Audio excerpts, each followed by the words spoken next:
Have you ever sat quietly and wondered, why do I feel so broken even when I smile? Or asked yourself, why do I always wait for someone to fix me, to understand me, to save me? What if no one is coming? What if the only person who can truly heal you is you? Let's think about this. Imagine you cut your hand.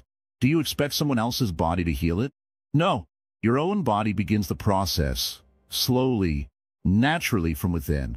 In the same way, your emotional pain, your wounds, your inner scars can also heal, but not by someone else's presence, not by waiting for the perfect friend, lover, or guide. It begins with you. Welcome to Wisdom Woven, where we don't promise magic, only real transformation through ancient wisdom. There are so many views on this channel, but only 0.2% people have subscribed. So please, like, comment, share, and subscribe to our channel. Your support helps us keep bringing such simple, yet life-changing truths to light. This journey isn't about religion. It's about clarity. It's about freedom. Buddhism has never said, depend on others. It always pointed inward. The Buddha himself said, be a light unto yourself. That means stop chasing others to fix what's hurting. Turn inward. Observe. Be honest. You're not broken. You're unaware. You don't need loud motivation or someone to hold your hand. What you truly need is silence, understanding, and courage to look within. That's where healing begins. That's where life changes. And that's where we'll walk together, step by step, ready to begin, recognizing the wound you carry. Sit with me a moment. Not with your body, with your heart. You've begun the journey of healing yourself. That's already a powerful step. But before we talk of healing, we must talk of the wound. Not just any wound, your wound. Many people walk through life never stopping to ask, what is really hurting inside me? They smile, they laugh, they work, they post photos. But deep down, they feel something is off. Something is always missing. Something aches quietly. Do you feel that too? Now breathe. Slowly. Deeply. That ache is your hidden wound. Maybe someone hurt you in childhood. Maybe someone you loved left. Maybe life just didn't go the way you thought. These wounds stay inside us, not in the skin, but in the soul. But here's what no one told you. These inner wounds don't vanish just because time passes. Time only covers them, like dust on broken glass. But healing? That comes when you recognize the wound, when you see it without fear. In Buddhism, we don't run from suffering. We sit with it, like we sit with a dear friend who is crying. The Buddha taught that suffering is part of life, but not permanent. It comes, it goes. But before it goes, you must see it. You must know it. Let me tell you a simple story. There was once a young monk who was always angry, though he looked calm on the outside. His master told him, go sit by the river until your anger introduces itself to you. The monk sat for 3 days. On the 3rd day, he cried, not out of pain, but because he finally saw his own sadness hiding under the anger. That was the beginning of his healing. The lesson? What you think is the problem is often not the real problem. Anger hides sadness. Sadness hides fear. Fear hides loss. And somewhere under all that is the original wound. So ask yourself gently, what is my wound? Don't rush. Don't force. Just observe.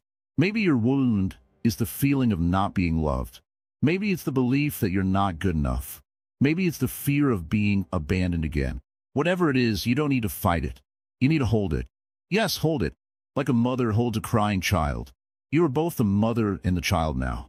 One part of you is hurting. The other part can hold that hurt with compassion. But Zen is not just compassion. It is also clarity. So we sit with our suffering, but we also question it. We look at it deeply. You may feel, I am not good enough. But who taught you that? Was it your parents? Your teachers? Was it someone who left you behind? That belief didn't grow by itself. Someone planted it in your heart. The good news is, you can remove it. But first, you must see where it came from. Buddhism is not about blame. It's about understanding. Once you understand, the poison loses its power. Let's take a breath together again. Now, gently recall one moment in your past that still feels heavy in your chest. Don't resist. Just bring it up, look at it, feel it, and say softly in your mind, I see you. I remember. I am here now. When you do this, something begins to shift. A part of your wound feels seen. maybe for the first time. Most people try to move on too fast. But moving on without understanding is like walking with a thorn still in your foot. You go forward, but you bleed. Zen says sit down, remove the thorn, then walk. Now let's go deeper. Not all wounds are loud. Some are silent. These are the most dangerous ones. Silent wounds become patterns. You begin to expect failure. You fear love. You push away happiness because you're afraid it won't last. And the worst part? You don't even know you're doing it. To heal yourself, you must watch yourself, as if you're a kind observer. When you get irritated, ask, what triggered this? When you feel lonely, ask, am I really alone or just disconnected? When you feel unworthy, ask, who told me that I don't deserve love? Ask, seek, listen. The answers won't come all at once, but they will come if you are patient. Healing is not a straight line. It moves in circles. One day you'll feel better. The next, old pain may return. That's okay. It means you're doing the work. Keep going. Let me tell you something deeply simple. The Buddha once said, suffering is to be understood. Not fought, not feared, just understood. Understanding transforms the pain. It doesn't erase the past, but it brings peace to the present. So here is your practice for this part of the journey. Sit in silence every day for 10 minutes. Just watch your breath. Let feelings rise. When a memory comes, don't block it. Say, I see you. You are welcome. Write down one wound you remember from the past. Then ask, what did this moment teach me? Repeat gently to yourself, I am not broken. I am becoming aware. Keep this practice for 7 days. Just 7 days. Not to fix yourself, but to see yourself. Seeing clearly is already healing.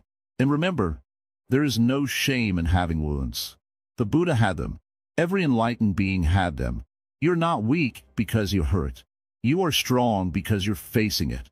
One last story before we pause. A student once asked the Zen Master, how do I heal my sadness? The Master said, pour tea. The student was confused. What do you mean? The Master smiled. When you pour tea slowly, you will see your sadness. When you see your sadness, you will not fear it. When you do not fear it, it will teach you. When it teaches you, it will leave. Simple, isn't it? So sit. Pour your tea slowly. See what's inside. This is only the beginning of your self-healing. The wound is not your enemy. It is your teacher. And now, you have begun to listen. Silence is the first healer. Sit with me for a while.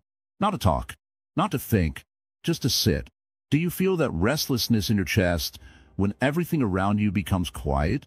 That subtle panic, as if silence itself is something to run away from? Most people fear silence, not because it is loud, but because it reveals. It shows us the noise we carry inside, the regrets, the pain, the loneliness, the anger. And so we keep running. We turn on music. We call a friend. We scroll. We binge. We distract. Anything but silence. But healing, true healing, begins where noise ends. Let me tell you a story. Once a disciple came to me and said, Master, my mind is full of pain. What can I do? I poured him a cup of tea and said nothing. He grew uncomfortable. I smiled. I said, notice how even tea cools down in silence. He didn't understand that day. But weeks later, after many silent sittings, he bowed and whispered, I heard the voice of my pain, and it didn't scream anymore.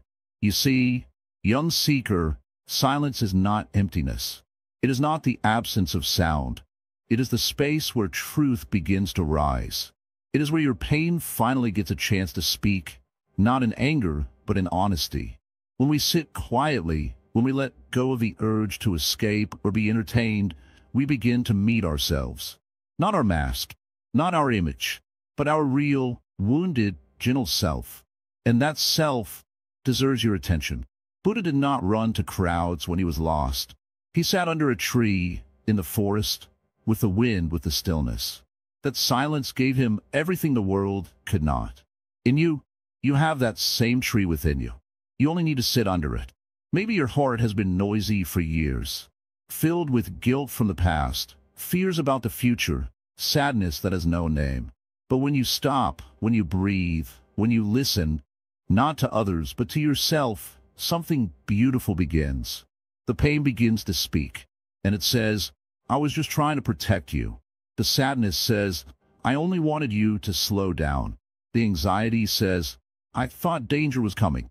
All these emotions, when seen in silence, become softer. They are not enemies. They are misunderstood messengers.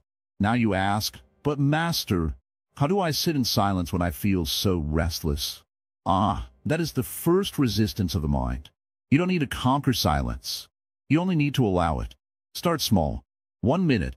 Seat. Close your eyes. Let your thoughts come. Do not fight them. Watch them, like clouds passing in the sky. Don't run behind them. Don't judge them. Just watch. At first, it will feel like a storm, but soon, the storm will tire itself out. Thoughts will lose their power.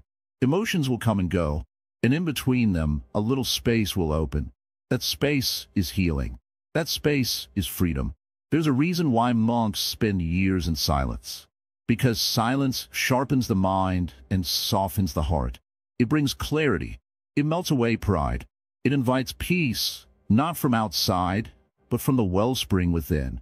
And this is important. Silence doesn't mean you have to stop speaking forever. It means that when you do speak, you speak from awareness, from calmness, from presence. The more you learn to sit in silence, the more you will begin to carry that silence into your daily life, into your work, into your relationships, into your healing. Healing without anyone means you become your own mirror. You look inside, you listen to the silence, and slowly, gently, your wounds begin to breathe again, not to reopen, but to release, to soften, to let go. Let me offer you a simple practice. Each morning, before the world enters your mind, sit still for 5 minutes. Breathe. Listen to the silence. Watch your breath. If thoughts come, smile and let them go. Do this for 21 days. You will begin to notice something. Your reactions will reduce. Your clarity will grow. Your inner voice will become kinder. The mind is like a muddy glass of water. The more you stir it, the murkier it becomes. But leave it still, and it clears. That is the power of silence. Stillness reveals truth. Most people keep trying to talk their way out of suffering. But healing is not in more words.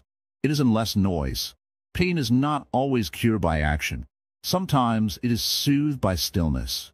Ask yourself, when was the last time you truly heard your own breath? The last time you simply sat without judging your thoughts?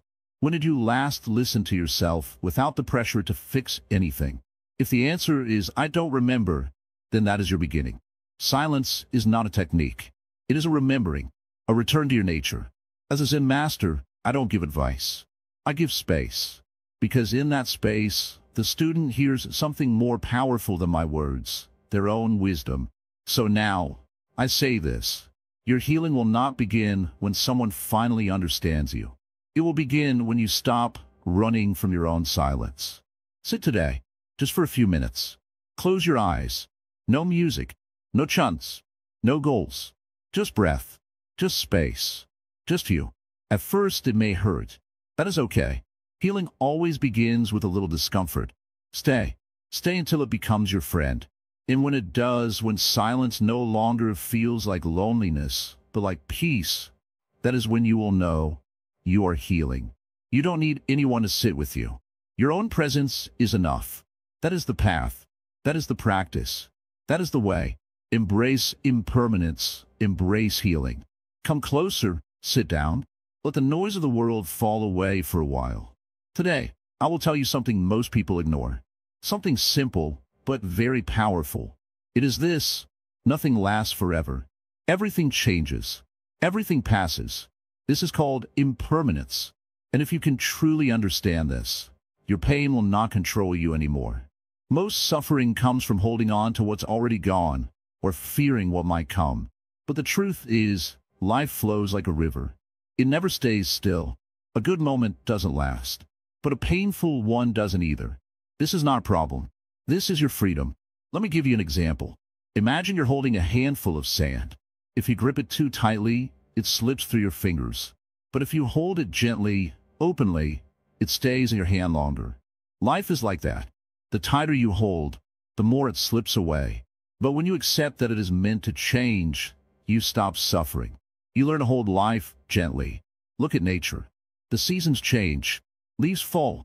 Flowers bloom and die. Rain comes and goes. Does the tree cry when it loses its leaves? No, because it knows spring will come again. In the same way, your sadness is not permanent. Your loneliness, your confusion, your anger, they're like passing clouds in the sky. You don't need to run from them. You only need to understand. This too shall pass. In Buddhism, impermanence is not a sad thing. It is the root of freedom. Because nothing is fixed, you're not stuck. You're not defined by your past. You're not trapped by your pain. Every moment is a new chance. Every breath is a new beginning.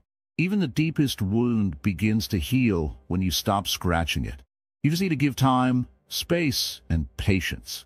Sometimes people ask me, but Master, if everything is temporary, then what's the point of life? I smile. The point is to live deeply, gently, and wisely while it lasts. Like watching a candle burn, not worrying about when it will melt, but enjoying its soft glow while it's still lit. Do not fear impermanence. Without it, there would be no sunrise, no new love, no fresh start. You are not meant to remain the same. You are supposed to grow, to move, to change. Healing is not becoming who you once were. Healing is becoming who you are now, with peace. Let's go deeper. Think of a heartbreak, a friendship that ended, a time when you felt lost. Back then, you thought you'd never survive. But look, you are here. You're breathing. That pain, which once felt like the end, is now a memory. You already survived so much. Isn't that proof that you're changing, evolving? Healing was already happening. You just didn't notice. We often try to stop time. We replay conversations in our mind. We hold on to old photos, old habits, old identities. But what happens? The more we resist change, the more we suffer. The more we cling, the more we bleed. The Buddha taught this clearly. Clinging is suffering. And clinging to things that are constantly changing only creates more pain. Do not fight time. Walk with it. Flow like water. Watch your emotions rise and fall like waves. Don't chase happiness, and don't run from sadness. Just sit, breathe, and watch. Like watching the rain from a window, you don't need to stop it. You only need to witness it, knowing it will pass. Many people think strength is about not feeling pain, but that's not true. Real strength is knowing pain is there, but not letting it destroy your peace. It's letting tears fall without shame. It's smiling when a heart still aches. It's saying, yes, this hurts, but I know it won't last forever. You don't need to heal everything in one day. You don't need to fix your entire life in one breath. You only need to keep walking with awareness. You only need to take the next gentle step. As the Zen saying goes, step by step the path is made. And every step, no matter how small, is sacred. Let me tell you something else. When you begin to truly embrace impermanence, your heart becomes softer. You become kinder to yourself and to others. Why? Because you realize we are all temporary. Every face you see, every voice you hear, every person you love, they're all passing, just like you. So there is no need to hate, no reason to carry grudges, no benefit in wasting time. Forgive more. Let go faster. Love without fear. And when something or someone leaves, bow in gratitude and continue your walk. This is the heart of the healing path. You may ask, how do I practice this in daily life? Start with small things. When you drink tea, enjoy it fully, knowing the cup will soon be empty. When someone upsets you, remind yourself, this moment will pass. When you feel anxious, place your hand on your heart and whisper, this will change. Repeat it as many times as needed. Slowly, your mind will learn, your heart will soften, and healing will begin. Sometimes healing feels like breaking, but it's not. It's just the old parts of you falling away. Don't hold on to what is gone. Don't wait for things to return to what they were. They were never meant to stay. Let go gently, and trust life to carry you to the next moment.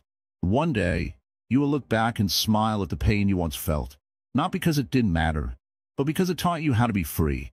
It taught you how to love without clinging, how to feel without drowning, how to live without fear.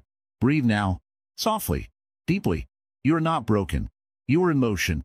You're flowing with life, just like a river. And healing is not some final destination. It's a way you walk, with awareness, with kindness, with acceptance. So, the next time you feel lost or in pain, don't ask, why me? Instead, ask, what is life trying to teach me through this change? That question can open the door to peace. And remember this, dear one, impermanence is not your enemy. It is your greatest teacher, your quiet healer, your hidden friend. Keep walking. The path is always unfolding beneath your feet. You are healing, moment by moment, breath by breath, not through force, not through others, but through the gentle art of letting go. The power of inner stillness. Sit down, my friend. Just sit. Not to do anything, not to plan, not to fix, not to figure things out. Just sit like a mountain sits. Can you feel it? This silence that surrounds you now, this stillness, it is not empty. It is full of something ancient, something healing. In our lives, we are always moving. Our feet move, our mouths speak, our minds race like wild horses. One thought pushes another like waves in the sea. But do you know, healing does not happen when you run. Healing happens when you stop. Let me tell you a simple truth. The body knows how to heal when you give it rest. The same is true for your heart. If you're always running to someone, something, or somewhere, your heart never gets time to breathe. But if you sit still, like a tree, like a monk, like the Buddha, your wounds start to close on their own. Inner stillness is not something far away. It is not hidden in the forest or high in the mountains. It is already here, inside you. But you have never made friends with it. You never sat beside it long enough to hear what it says. Stillness is your oldest companion. Before you had fears, thoughts, or words, there was stillness. Pure, quiet, alive. Most people are afraid of silence. They say it's boring, it's empty. But that's not true.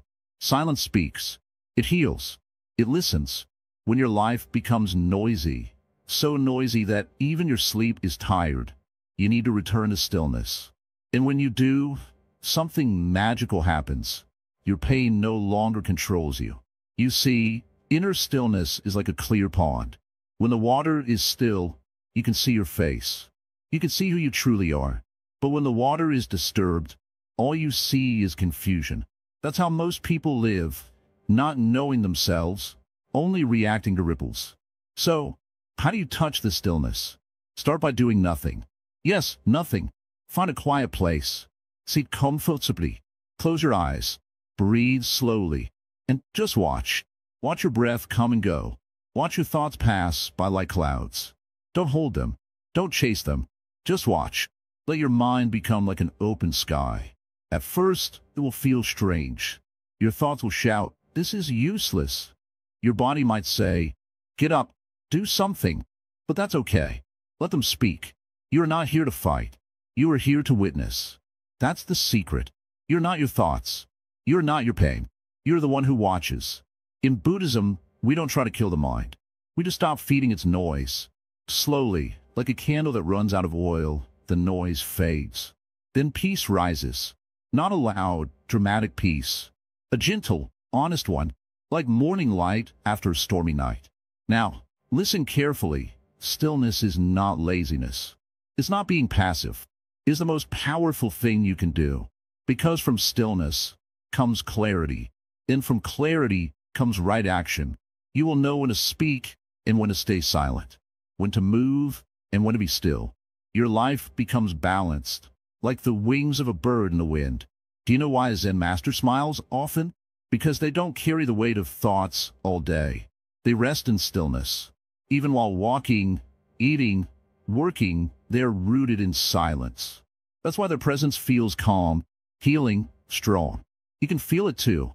You just have to practice. Let me share something beautiful from the Buddhist teachings. Better than 1,000 hollow words is one word that brings peace. That word is found only in stillness. Not in crowds, not in noise, not in arguments, but in quiet, gentle moments with yourself. You don't need a perfect meditation posture. You don't need incense or chants. Just your breath. Just your honest attention. That's enough. Even 5 minutes a day of stillness will begin to change your life. You'll start noticing your emotions before they control you. You'll respond instead of react. You'll smile without a reason. Some people say, "But my mind is too noisy. I can't sit still." My dear, the more reason you must. A mind that cannot be quiet is like a tired bird that forgot how to land. Teach it again, with patience. No one is perfect at first. Even monks struggle. But they return to stillness again and again. Like coming home. And what happens over time? You start to feel whole, without needing anything. You no longer search for people to complete you. You don't wait for someone to say the right thing to feel okay. Because stillness gives you a deep, unshakable calm. A healing from the root, not from the surface. This doesn't mean you stop loving others. No, not at all. In fact, stillness makes your love deeper. Because now it's not a love of need, it's a love of peace. You share your calm with the world, like a candle lighting other candles.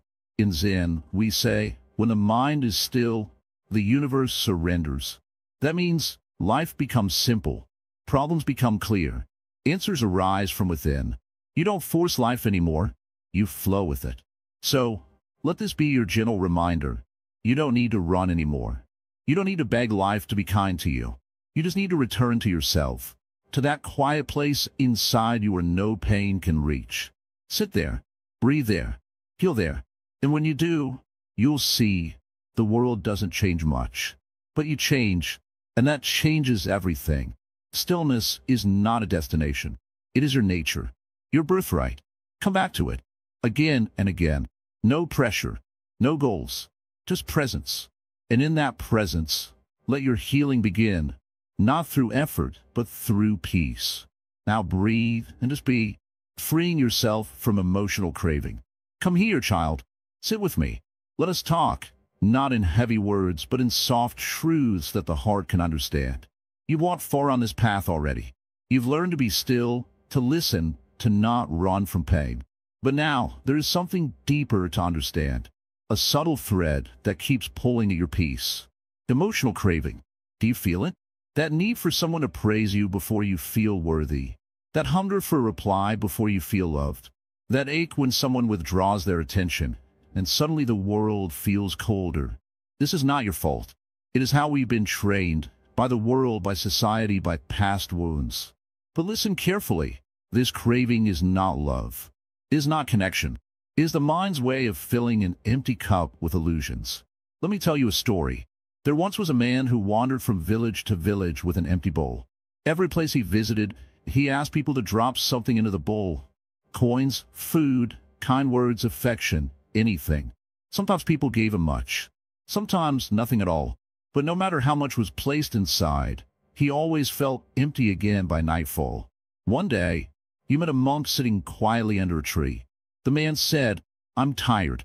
I go to everyone, and I keep asking for something to make me feel full. But I wake up hollow every morning."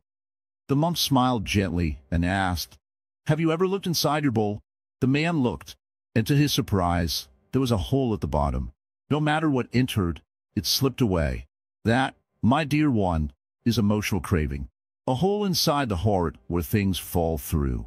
Compliments, love, achievements, all pass through, but nothing stays. Because the mind is hungry, always needing more, more, more. So how do we heal it? Not by begging for more, but by sewing the hole shut. And the thread we need is awareness. Buddhism teaches that craving, in all forms, is the root of suffering. Not only craving for physical pleasures, but also emotional satisfaction. The Buddha called it tanha, thirst. The kind that can never be quenched by the outside world. When you rely on someone else's words to feel happy, you give away your power. When you wait for someone's presence to feel whole, you abandon yourself. But here is the truth. You're already complete. You've just forgotten. You must notice the craving as it rises. Don't judge it. Don't shame it. Just watch. When you feel anxious that no one messaged you today, pause. When your heart races because someone ignored your story or post, pause. When you feel low because someone didn't notice your efforts, pause. Ask yourself, what am I truly wanting right now? Often, the answer is to feel seen, to feel loved, to feel enough. Now, instead of chasing someone to give you that, can you try giving it to yourself? Look into your own eyes in the mirror and say, I see you. Sit quietly with your breath and whisper, I am enough. Place your hand on your chest and gently repeat, I choose peace. This is not self-help fluff. This is inner revolution. It's how the Buddha transformed suffering by not feeding it. When emotional craving knocks, don't answer the door with begging hands. Answer it with a still mind. Let it come. Let it dance. But do not dance with it. The more you observe it without reacting, the weaker it becomes. You might wonder, but how do I stop needing love? Ah, child, you don't stop needing love. You stop chasing it. Love is natural. Wanting care is human. But depending on it for peace, that's where pain begins. When you begin to love yourself with tenderness, without expectation, without judgment, the outside world loses its grip. Then, if love comes from others, it's beautiful. If it doesn't, you're still rooted. Let me give you another small example. Imagine two trees. One has roots deep into the earth. The other has shallow roots, spread wide but not deep. A storm comes. The shallow tree is shaken, thrown, almost uprooted. Why? Because it depends on the surface. But the deeply rooted tree sways a little and stands firm. Emotional craving is like shallow rooting, always reaching outward. But self-awareness, self-love, stillness, these are deep roots. Plant yourself, not in someone else's hands, but in your own breath. And remember, freedom is not having no needs. Freedom is not being ruled by them. Every time you sit with your emotions without needing someone to fix them, you grow stronger. Every time you cry without expecting someone to comfort you, your heart becomes wiser. Every time you feel lonely but do not run, you become your own friend. And isn't that what healing is? Not perfect joy, but quiet strength. Not endless pleasure, but deep understanding. Not the absence of feeling, but the presence of awareness. So let us breathe together, here and now. Breathe in, I am whole. Breathe out, I let go. Breathe in, I am loved. Breathe out, I do not chase. This is the way. Not a sudden miracle, but a quiet unfolding. Not a destination, but a deepening. You are not alone in this. You are with yourself, and that is enough. Let this day be the beginning of not feeding the craving. Watch it, smile at it, bow to it and let it pass. Because the moment you stop begging others to complete you, the moment you stop saying if only they loved me, and instead whisper I love me, the hole in the bowl begins to close. And one day, when someone does offer love, affection, or kindness, you'll smile and receive it not out of desperation, but from a place of fullness. That is true healing. And that, dear one, is your power. Keep walking the path. Quietly, gently, deeply. You're doing better than you think. The art of non-attachment. The Zen Master sat quietly in the shade of a great old tree, eyes gently closed, the soft breeze carrying whispers of leaves and distant birdsong. When he opened his eyes, they were calm, warm, and full of quiet knowing. Come closer, he said softly, and let me tell you a story about non-attachment. You see, in life, so much suffering comes from holding on too tightly to people, to things, to feelings, to ideas. We clutch them as if our very survival depended on it. But what if this grasping is the very cause of our pain? He paused and looked toward a nearby river. Watch how the water flows freely. It does not hold on to anything. It welcomes whatever comes, rocks, leaves, sunlight, and yet it moves on. It is not weighed down by the past, nor fearful of the future. It simply is. This is the art of non-attachment. Many come to the Master burdened by heavy hearts. They say, I cannot let go of my anger, or I cannot stop craving what I desire. He listens carefully, then gently explains, attachment is like a heavy chain. It binds you to suffering. To heal, you must learn to loosen that chain, piece by piece. He continued, attachment makes us believe that certain things, a job, a relationship, a memory, define our happiness. But happiness is not found in things outside. It is found in freedom from clinging. When you cling, you suffer. When you release, you heal. A young student asked, But Master, how do I let go of what I love? Isn't that cold and cruel? The Master smiled softly. Letting go is not about hate or coldness. It is about love that does not hold tight. True love is freedom. Imagine a bird held too tightly in your hands. It cannot fly. If you open your hands and let it go, it may leave, but it will remember the warmth and may return freely. Attachment, on the other hand, is holding so tight that the bird dies. He looked deeply into the eyes of those gathered. The art of non-attachment is learning to love without grasping, to care without clinging. This is the heart of healing. When you release attachment, you make space for peace, space for joy, space for your true self to emerge. The Master then asked, what happens when we suffer? When pain strikes? Often, we cling even more tightly to what we think can ease it. A comfort, a thought, a distraction. But this is a trap. The more you cling, the more you suffer. What if you could simply be with the pain, without grabbing or pushing it away? He shared a simple practice. When you feel pain, imagine holding it in your hands like a fragile flower. Do not crush it, but do not clutch it tightly either. Let it rest gently. Watch it with kindness and without judgment. This gentle watching, without attachment, allows pain to soften and eventually fade. The Master explained further, attachment also traps us in the past or in worry about the future. We attach to memories, regrets, hurts, joys, and to fears, what might happen, what we might lose. This keeps the mind restless. The present moment is always slipping away because the mind is elsewhere, held hostage by attachments. He urged, to heal, train your mind to return to the present. When you notice attachment, acknowledge it without anger. Say to yourself, I see you, attachment.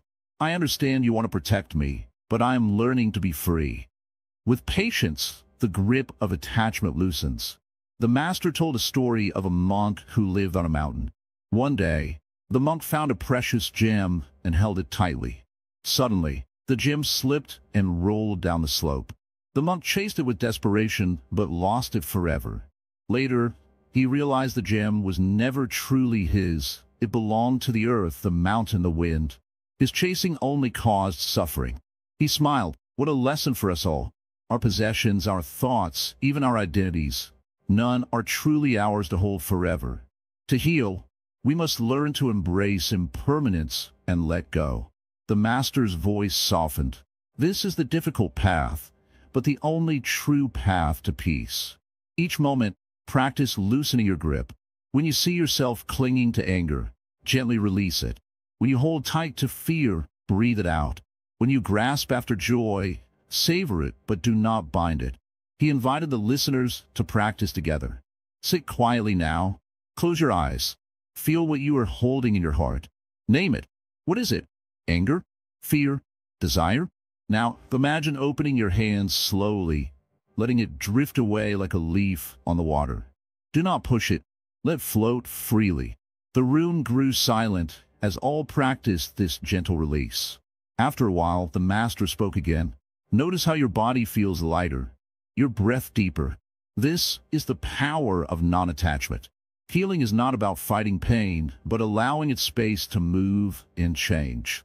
He added, non-attachment is not indifference.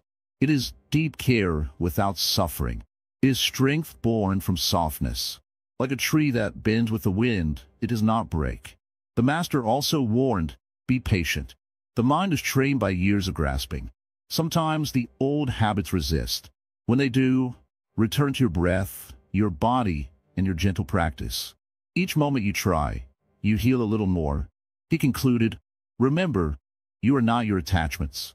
You are the sky in which clouds rise and fall. Let your true self be free and vast, beyond all grasping. Breathing through the pain. Sit down, my child. Sit comfortably. Let your back straighten naturally. Let your hands rest gently on your lap. Don't try to look spiritual. Just be honest. Be here. Now take one slow breath in and one soft breath out. That's it. You see, life is full of pain. Not always big pain. Sometimes just quiet sadness, stress that builds over time, or emptiness that quietly walks beside you. But we carry it, day after day, and we never stop to ask, what does pain need? What does suffering want? In the old monasteries of Zen, we were never taught to fight pain. That's not the way. We were taught to sit with it, to breathe with it, to bow to it. When something inside you hurts, don't try to fix it too quickly. Don't run. Don't distract yourself with music, people, phones, or fake happiness. Instead, do the most powerful thing, sit and breathe. Your breath is your best medicine, not because it's mystical, but because it is honest. It's always with you. It never lies. It tells you exactly how you feel. When you are nervous, your breath becomes sharp. When you are angry, it becomes hot. When you are peaceful, it flows like a quiet stream. Just noticing your breath, you can see your mind clearly. Now listen. When pain shows up, emotional pain, heartbreak, loneliness, fear, just breathe into it. Not away from it. Not over it. Into it. Imagine your breath touching the pain, like warm sunlight touching a cold stone. This is what we mean when we say breathing through the pain. You don't block it. You don't avoid it. You let it be there, and let your breath gently soften its edges. Many people think meditation is about escaping life. No, true meditation is about fully entering life as it is, including the painful parts. In Buddhism, we say, pain is inevitable. Suffering is optional. What does that mean? It means the body and mind will feel pain. That's natural, but the extra is suffering, the panic, the fear, the blame that comes from our resistance. From saying, this should not happen. But life doesn't listen to that cry. Life simply unfolds. It is our breath, our awareness, that decides how we experience it. There's a story from the Buddha. One day, a man asked him, why do good people still suffer? The Buddha said, imagine being shot by one arrow. That's pain. But imagine being shot again because you cannot accept the first arrow. That's suffering. Every time you resist your pain, you shoot yourself again. So how do we stop the second arrow? With breath. Let's try again. Gently breathe in through your nose. Feel the air filling your chest. Now slowly breathe out. Let go. While you breathe, notice any tightness inside. Maybe in your chest or your stomach. Compassion toward the self. Sit with me just for a while. Let the world pause. Let the noise rest. Let your breathing slow down. Now, gently bring your attention inward, toward you, toward the one you often ignore the most, yourself. Strange, isn't it? We say we want peace. We say we want love. But we give so little of it to the person who needs it the most, our own heart. You spent so many days criticizing yourself, silently blaming yourself for what went wrong. You've punished your thoughts. You've doubted your every step. But have you ever tried something different, something so rare, so powerful, and so healing? Have you ever tried being kind to yourself? This is not about ego. It's not about selfishness. This is about deep, real compassion. The kind of Buddha spoke of, not just for others, but for yourself too. You see, a tree cannot give shade if its own roots are dry. A candle cannot light another if it's not burning itself. You cannot pour love out an empty cup. And so, in this part of your journey, I ask you to do something most people forget to do. Forgive yourself. Yes, you made mistakes. Yes, you failed. You've hurt others. You've hurt yourself. But who hasn't? Life was never about being perfect. It was about learning, growing, falling down, and rising again. The lotus, after all, blooms in muddy waters, not in a clean pond. Buddhism doesn't ask us to carry guilt forever. It teaches us to understand it, and then to let it go. So now, ask yourself, not in words, but in feeling, am I ready to stop punishing myself for things I can't change? Feel the weight in your chest. That heaviness, that's your past clinging to you like wet clothes. You don't have to carry it anymore. In the stillness of your mind, sit and see the small child inside you. The child who once just wanted to be held, to be told they were enough. Can you say that to yourself now? Can you wrap your own arms around your own spirit? Say it silently now, as if whispering to your own soul. I forgive you. You didn't know better. You were hurting, but you kept going, and I love you for that. That's the start of compassion. Not just loving your light, but accepting your shadow too. Compassion toward the self means you stop being your own enemy. It means you allow softness where you used to be harsh. You allow rest where you once demanded struggle. The Buddha taught us the power of metta, loving kindness. He didn't say, give it only to strangers. He said, ascend it in all directions, including toward yourself. Start with your breath. Each breath in, receive. Each breath out, release. Inhale peace. Exhale judgment. Inhale love. Exhale guilt. Slowly, moment by moment, you start to heal. Do not rush. Healing isn't a race. It's like watching the sun rise. You don't pull it upward. You simply sit and witness it return, gently, without force. In the same way, let your peace return. Let your heart soften. You're allowed to be gentle with yourself. Let's talk about the way you speak to yourself. Is it kind, or is it cruel? Would you talk to your best friend the way you talk to yourself? Imagine your mind as a house. What kind of voice lives inside? Is it angry, impatient, always yelling? Or is it warm, quiet, forgiving? Change that voice. Begin there. When you make a mistake, don't say, I'm so stupid. Say, I'm still learning. When you feel weak, don't say, I'm a failure. Say, I'm tired and I'll rest now. Small changes in your words create huge changes in your life. And what about your body? So many people carry shame like a heavy bag. But this body, your hands, your face, your breath, it has carried you through storms. It deserves your care. It deserves gratitude. Don't wait for someone else to love it before you do. Touch your own heart gently. Say thank you to it. Say sorry. Say, you are safe now. You are not a burden. You are not a mistake. You are not broken beyond repair. You are a soul emotion, a river flowing, sometimes fast, sometimes slow, but always moving forward. And yes, some days will still hurt. That's okay. Compassion doesn't erase the pain. It just changes how you sit with it. Before, you sat with pain like an enemy. Now, sit with it like an old friend. Listen, be patient. It always has something to teach you. Maybe the wound wasn't a punishment. Maybe it was an invitation to come back to yourself, to stop looking for love in others and find the temple that already exists inside you. The Buddha said, you can search the whole world over and not find anyone more deserving of your love than yourself. And he was right. Not because you are better than others, but because if you don't love you, if you don't understand you, if you don't care for you, how can you offer true love to anyone else? Self-compassion is not a trend. It's a quiet revolution. It's a return to your breath, to your truth, to your heart. So sit, breathe, say nothing for a while. And then, when you are ready, smile a little. Not because all the pain is gone, but because now, finally, you are not facing it alone. You are there, for yourself. And that changes everything. Keep walking, dear one. You're doing beautifully. This part of the journey is not loud. It's soft. And that softness is where real strength begins. Karma, forgiveness, and self-redemption. So, you've walked far already. You've sat with your pain, faced your silence, learned to be with yourself without needing anyone to make you feel full. But still, something lingers in the background like a shadow. Something old, something heavy. Do you feel it too? That subtle guilt, that ache of what you did or didn't do in the past. Or the hurt others gave you that you've quietly carried all these years. My dear one, today we speak of karma, forgiveness, and the path back to yourself. It's not about grand rituals or mystical ideas.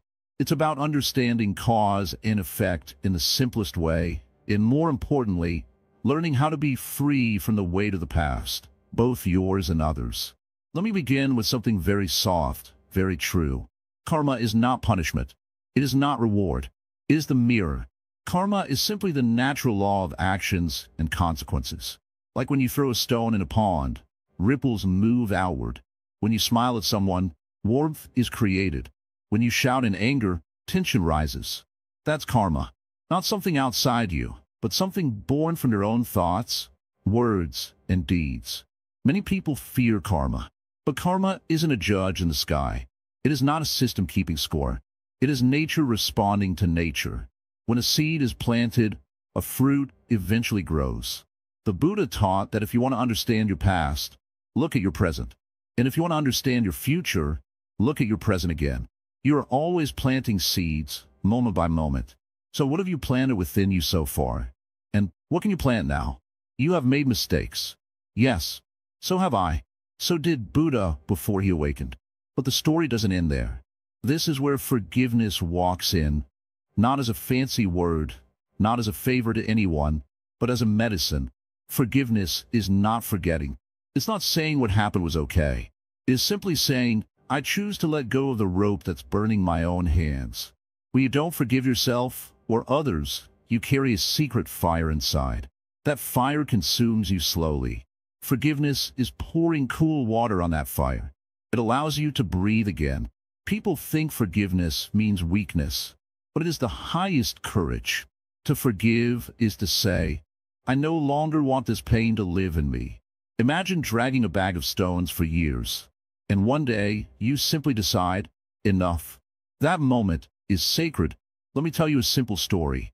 There was a monk who carried a woman across a river, even though monks were not supposed to touch women. The younger monk who walked with him said nothing. Hours passed. Then, finally, the younger monk burst out. Why did you carry her? You broke our vow. The elder monk smiled and said, I left her by the river hours ago. Why are you still carrying her? That is us. Carrying things long after they've ended. Arguments from 10 years ago. Regrets from our youth. Word we should have said. Word we should have never spoken. But healing is not in the past.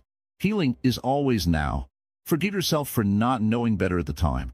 Forgive others for being lost in their own suffering when they hurt you.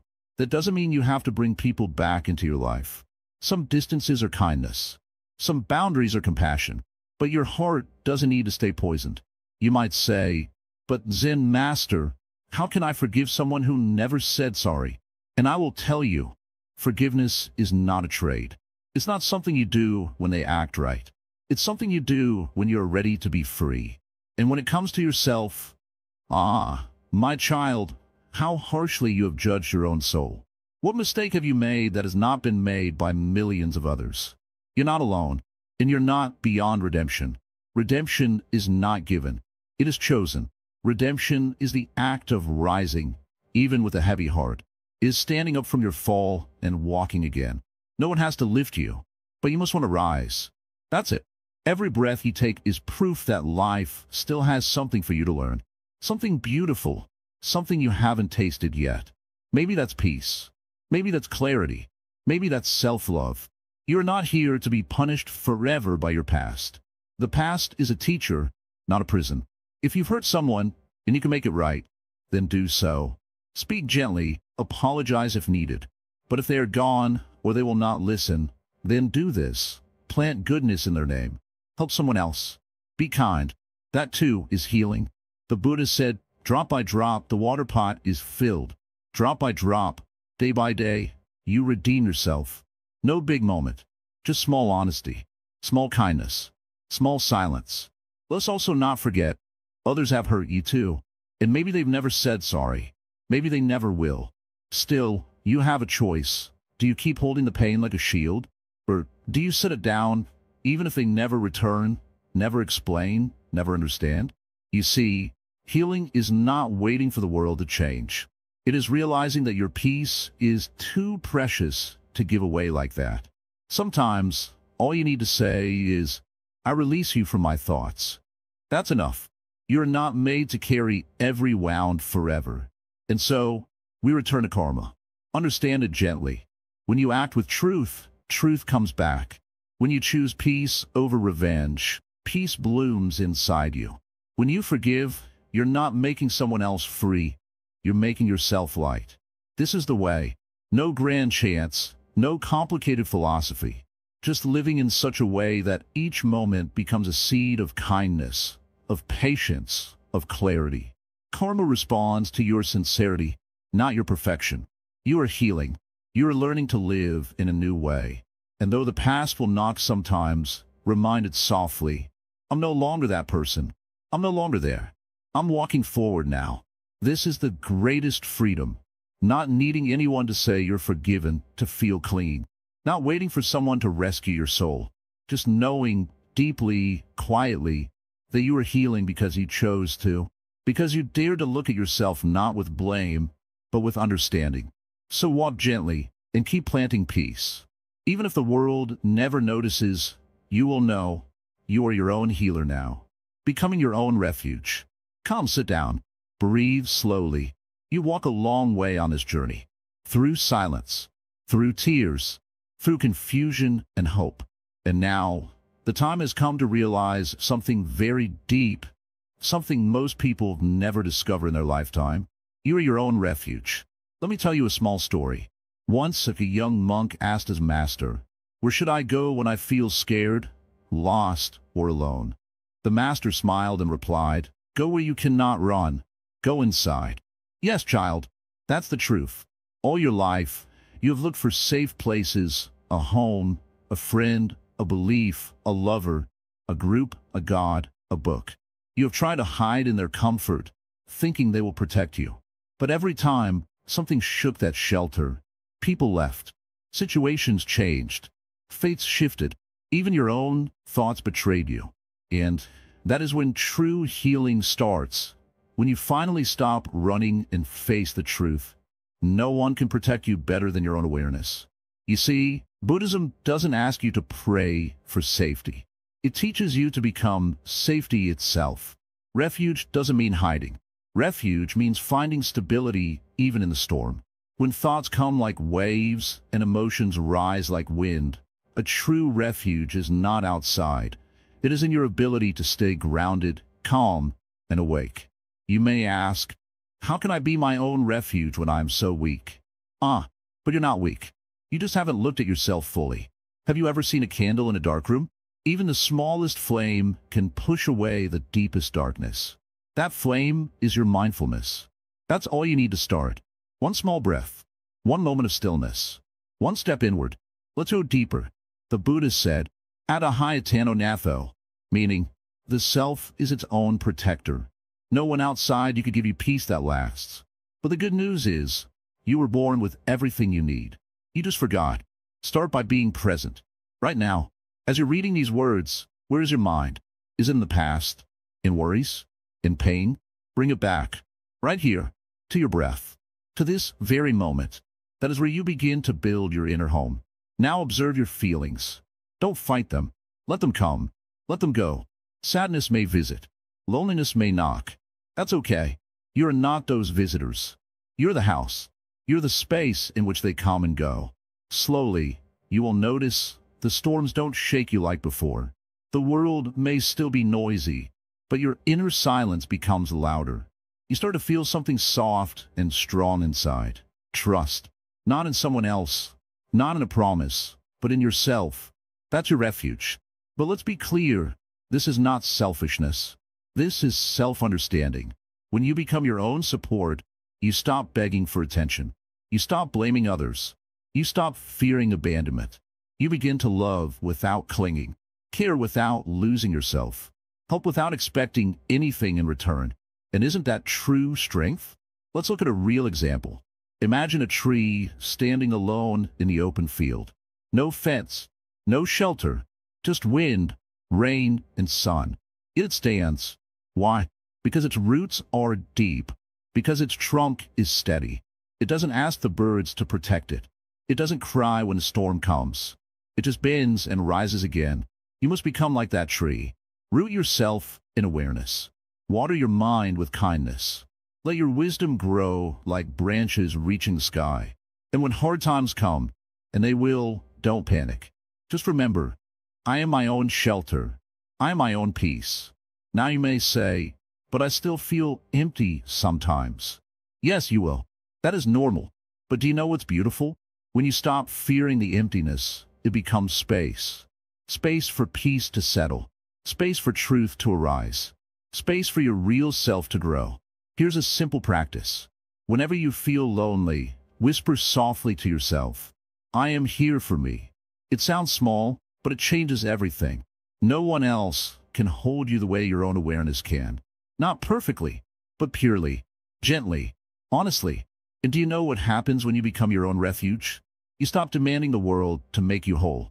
You stop needing to be rescued. And then, suddenly, Love becomes free, not heavy. Relationships become beautiful, not desperate. Life becomes quiet, not empty. This is the heart of healing. This is not a trick or a technique. This is a way of being. It's how the Buddha lived. He had no possessions, no attachments, no safety net. But he walked the earth with peace because he had found refuge in his own awakened heart. You can too. Don't wait for someone to understand your pain completely. Don't wait for apologies, for validation, or for a perfect day. Begin now. Begin by sitting with yourself. Not to fix anything, but just to be. The pain you carry is not a punishment, is an invitation, is calling you inward, to see, to listen, to return. And when you accept it, when you meet yourself fully, you become unshakable. So now, close your eyes for a moment. Feel your breath. Hear the silence around the words. This stillness is your refuge. Come back to it again and again. It will never abandon you. It will never lie. It will never leave. Because it is you. You are your own refuge. And from this space, you will not only heal, you will begin to truly live. The healed self. Now heal the world. Sit down, dear one. You have come far. You've walked quietly, patiently, and with strength through the mountains of your own mind. And now, you arrive here, not just healed, but aware that healing never had to come from outside you. The final part of this journey isn't just about you anymore. Now it's about how you carry your healing into the world. Let me speak to you not as a teacher, not as a voice of wisdom, but as a mirror. Yes, you, the one reading this. You have always had what you were searching for. But like most of us, you forgot to look inside. And now, after this long path, you're beginning to remember. Let me remind you again, you don't need someone to clap for you to feel valuable. You don't need anyone to understand your pain to know it matters. You don't even need the world to agree with you to know your truth. What you truly needed was to stop running from yourself. In the beginning, healing looked like peace. Now it feels like strength. Earlier, you were afraid of being alone. But now you realize, alone does not mean empty. It can mean full of yourself, of truth, of presence. Being alone is not your weakness. It's your superpower. Look back gently without shame. The version of you who was broken, crying, confused, that version didn't fail. That version fought. That version survived. That version brought you here. Let's go deeper now one last time. Once a young monk came to the Zen Master. Master, he said, I have found peace. I feel healed. What now? The Master smiled and poured him a cup of tea. Then he poured more and more until it overflowed. The student panicked. Master, it's spilling. The Master said, yes, that is what happens to a full cup. Now, pour that peace into others. And that, my friend, is your next path. You're no longer healing only for yourself. You're now a source, a quiet river. You may not shout wisdom from rooftops. That's not the Buddhist way. The Buddhist way is to live it. Softly, truthfully. Every word, every breath becomes your teaching. Look around. Everyone is rushing. Everyone is tired. Everyone is seeking something. A little validation, a little love, a little silence. Now that you've tasted the fruit of inner healing, you can offer shade to others. Not by fixing them, but by being there. And being there doesn't mean preaching. It doesn't mean controlling. It means presence. Sometimes healing others means just sitting beside them without judgment, without a solution, just a quiet heart. That alone can save someone. Let me ask you something. Do you remember the pain you once thought would never leave you? It feels like a dream now, doesn't it? Because you gave it space. You watched it. You did not fight it. And slowly it passed. That is the way of all things. Even this moment will pass. And that's beautiful. In Buddhist teaching, this is anicca, impermanence. Will you truly understand it? Not just in the mind, but in the bones. You don't hold so tightly to people, moments, or feelings. You allow. And in that allowing, you heal again and again. Now look within. Your heart is quieter. Your breath is deeper. Your smile softer. You don't panic when things go wrong. You sit. You breathe. You respond, not react. This is the fruit of your path. This is the self who has healed. and who now heals others just by being real. You may ask, but Master, what if I fall again? But falling is part of walking. Even the Buddha had days of doubt before his enlightenment. You're not meant to be perfect. You're meant to be present. Healing is not a destination, it's a rhythm. And now, you know the music. If tomorrow brings chaos, you'll know how to find silence. If someone hurts you, you'll know how to observe instead of retaliate. If life disappoints you again, you'll know that disappointment is only a passing cloud. Your sky is still clear behind it. Now that you've come this far, protect what you've discovered. Don't let noise distract you. Don't let comparison poison your stillness. Don't try to explain your healing to those who don't understand it yet. Just live it. Live like breathing. You'll meet people who are still trapped where you once were. Some of them may not listen. Some may even mock you. That's okay. The tree does not shout back at the wind. It just stands tall and bends gently. Be like that. Now, a little reminder from this humble Zen master. There's so many views on this channel, but only 0.2% of people have subscribed. If this journey has helped you even a little, if a word reached your heart, if a silence opened your eyes, then please like, comment, share, and subscribe to Wisdom Woven. Your small action supports a path that many others may walk after you. One soul's healing can ripple outward and change many lives. Be that ripple. Let others find this light too. And now pause, just for a moment. Close your eyes. Place your hand gently over your heart. Say softly to yourself, I have not only healed, I have awakened. And now, walk forward, not to find anyone, but to become someone, a light, a refuge, a calm in the storm. The world is not asking you to be loud. It's asking you to be true. So go. Be the quiet that changes everything. Your healing is complete. Now you are the healing. Thank you for walking this path with me. Until we meet again, stay still, stay awake, stay kind.